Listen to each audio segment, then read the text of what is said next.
Well, here we go again.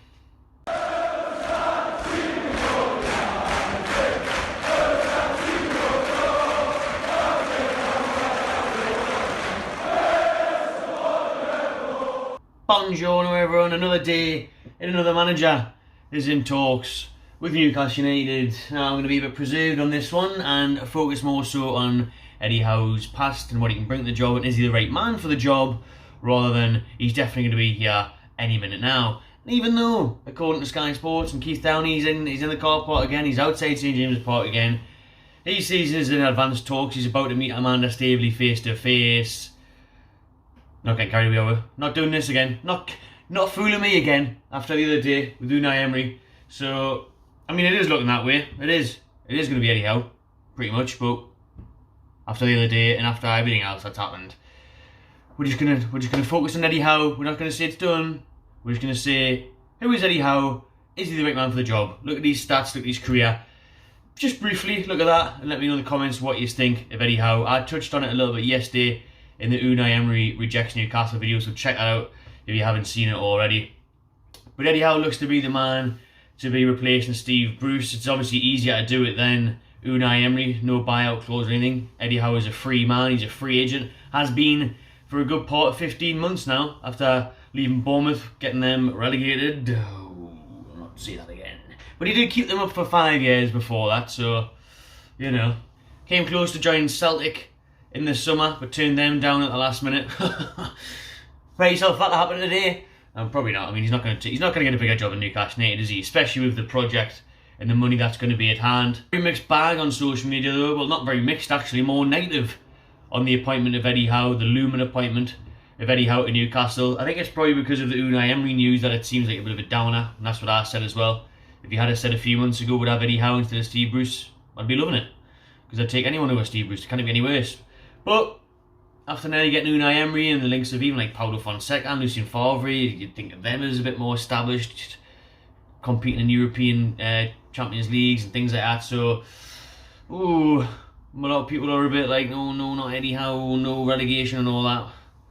We're just going to have to battle and see how it goes, really, because it is looking likely. Graham Jones has been given the press conference duties for tomorrow, as it stands at 4:30 on Thursday afternoon. He'll be in front of the media on Friday ahead of the trip to the Amex against Brighton on Saturday night. So, Jonesy again. We'll get into the preview later. Jonesy. Graham Jones is taking training at the minute. He took it at 2 o'clock. And Eddie Howe is still in ongoing talks with Newcastle. So it might even get announced, I would probably say tomorrow morning now. If things go well. Oh, no, Newcastle are going out the shit. We'll end up bringing Bruce back. Eddie Howe! Who is Eddie Howe? So let's have a look at Eddie Howe. So Eddie Howe took over Bournemouth when they were on the brink of relegation from the Football League in 2008, right at the bottom of League Two. And he guided the club from the bottom of League Two into the Premier League for the first time in the club's history. Little old Bournemouth, that lovely little 12,000 capacity stadium. Had that rocking for years, playing good attacking football, also leaking goals, which he was named Football Manager of the Decade. Football League Manager of the Decade, I should say there, just to get that clarified. He wasn't, you know, they weren't over in Italy, in Spain going, Mr. Eddie Howe, very nice, very good. You know, they weren't doing that. Football League Manager of the Decade in 2015, following 3 promotions in a 7-year period. Are the owners planning for next year already? Planning for a promotion next year, are they? Think we're going down already? Ugh. Stinky.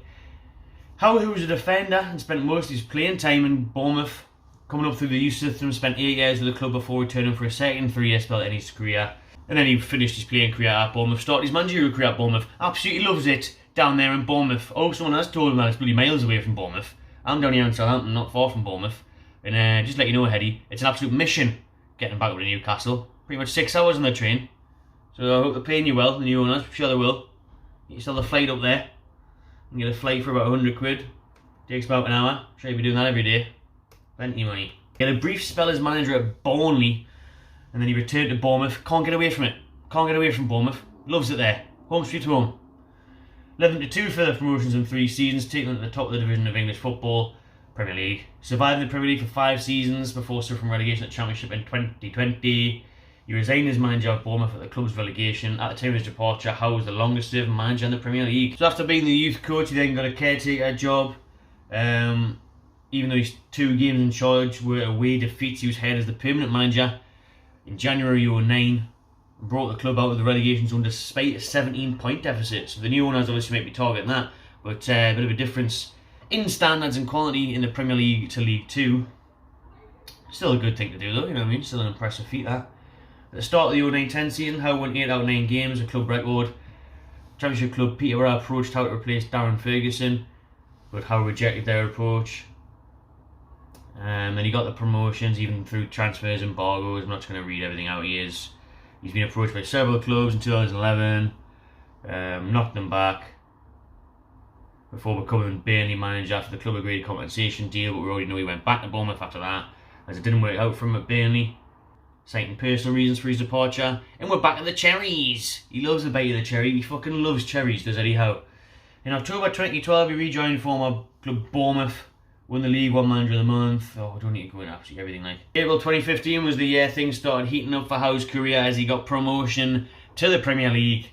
Howe survived in the first season of the Premier League, guiding them to safety. 16th place finish, 5 points above relegation. Even better the year after when they finished 9th. So to get Bournemouth to 9th is impressive, to be fair. A year later, I took them to 12th. That was securing a 4th consecutive campaign in the Premier League. Finished 14th the year after that. Club's 5-year stay in the Premier League ended in 2020 when they were relegated in 18th place. And his honours as manager, funny enough, they all come at Bournemouth. Championship winner, League 1 runner-up, League 2 runner-up. Individual honours, the Manager of the Decade award in the Football League. Remember, that is the Football League. It's not across the entire world. I'm just creased at the idea of Eddie Howe winning Manager of the Decade over bloody Ancelotti or a Bayern Munich manager, or who's the guy? The Juventus manager, who is it? Allegri, that's him. And any other one else across those leagues, really. LMA Championship Manager of the Year 14-15, LMA Manager of the Year 2015. He's had 3 Premier League Manager of the Month awards. So that's more than Steve Bruce had, and he's been managing forever. Now we're going to look at Eddie Howe's state of play and what Newcastle fans can expect him to bring to the table, to the new era. Before we touch on Eddie Howe's style of play, we've got to remember he is very young for a manager, 43 years old. And obviously been out of the game a year and a half now nearly. So when he was at his prime at Bournemouth, he was 39 years old, did over 400 matches, so kind of impressive like for a young geezer. Howe's philosophy is very much based around possession and attractive football. His side must work hard to retrieve the ball through high pressing and beginning at the opponent's defence. So I'm glad to hear that, absolutely buzzing to hear that, to be fair. I can't wait to see some pressing. That's a massive improvement already. Newcastle United, I mean, the last couple of games, Bruce's last game against Spurs, the lack of energy and press in that game was the worst I've ever seen in Premier League history. I'm telling you, I couldn't believe what I was watching.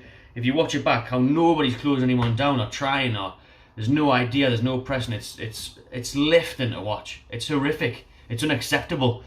And it was kind of the same against Chelsea. We got everyone behind the ball, but there was no closing down. We've seen Ross Barkley doing up-step overs and just taking the piss. You know, so if Eddie Howe can implement his style of play on these players already at the club, pressing, high intensity, attacking, possession, be absolutely lovely. And there'll be lots of work to do because none of these players know how to do any of those things. They're not used to keeping the ball. They're not used to really passing the ball. They're not used to really pressing opponents. Big job on his hands. But again, that is his fucking job, the coach, to coach players. When Howe's side has the ball, he must look after it carefully and delicately. The style of football is very attacking with the aim to create as many chances as possible, as then they are obviously more likely to score. And Howe's teams do score a lot of goals, but they also do concede quite a lot of goals as well, which is not great for us at the minute because our defence is stinking. Eddie Howe bases his ideas on not getting the best out of an individual, but to bind the group together to play for each other, creating an unrivaled team spirit that regardless of the talent at his disposal, they all leave 110% on the pitch. Eddie Howe uses an established formation but has modernised it to suit his playing style and his squad at his disposal over the years. He has been in the dugout of Bournemouth. He diverges away from the traditional 4-4-2 and 4-4-1-1. Different formations have been tried and tested with, but this suits Howe's philosophy best as they are able to move the ball from defence to attack. But this is through patient build-up play and not the stereotypical lower English side desperately launching long balls to target man, which we're seeing Newcastle do time and time again against Chelsea last week, launched up to Wilson, expecting things. It's crazy. The thing is with Howe as well though, his formation actually alters throughout the game, so it changes when positions and movements of the players are in motion. So the fullbacks push up high to support the attack, either by overlapping the winger or coming inside to give an extra passing option. The main aim of Eddie Howe's attack is to slowly but surely build up the play from defence to midfield and then to attack. The side tend to dominate possession, looking for the perfect attacking solution, and they don't force the opportunity if it's not there, and will just recycle possession until the desired chance is there. So that can happen with either the wide men being heavily utilised or the second striker roaming around, causing chaos as we said before, interlinked play between the centre midfielders. I won't bang on about that too much. I mean, there's videos on YouTube where it shows Eddie Howe's tactical masterclass against Chelsea when they won 3-0, so you can have a look into that, and he goes through the little chips on the board and shows you exactly how he does it, what I'm saying there. It's about overloading space and trying to force the opponent into mistakes. You know, I can't wait to actually watch that, to be fair. It's making us a bit more excited about Eddie Howe's appointment, reading into stuff like this, because of how poor it's been watching Brucey Ball and Newcastle and the lack of pressing and an identity of play. At least we're going to have that under Eddie Howe. If he is to come in, we'll see. There'll be an official video on that, and we'll just have to back him. We'll just have to back him and hope we get out of the mess we're in, and then we can get to where we want to be in the future once we survive this season and get into the transfer windows. Drop your comments below what you think of Eddie Howe. Do you think that'll happen? Are you pleased about it? Subscribe to Magpie Channel TV and enjoy yourself.